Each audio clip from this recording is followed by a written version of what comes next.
pizza rule. So, itong two pizza rule,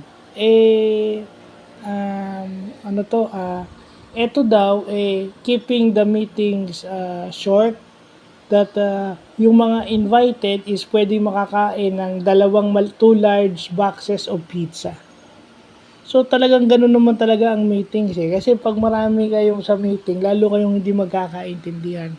So ito yung na-develop ni Jeff Bezos.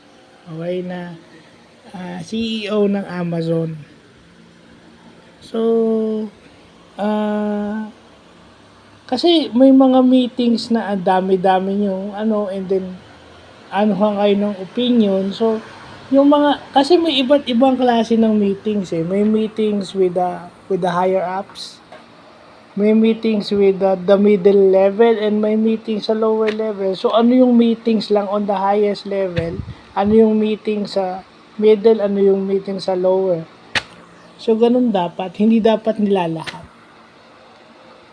Pero dapat, yung nasa taas, marunong bumaba. At yung nasa baba, alam kung kailan iaakit sa taas.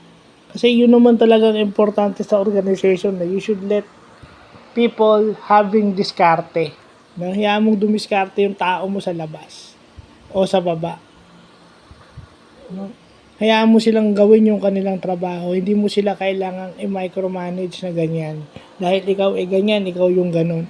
So, yun yung magandang bagay na natututunan natin ngayon. So, yun lang po.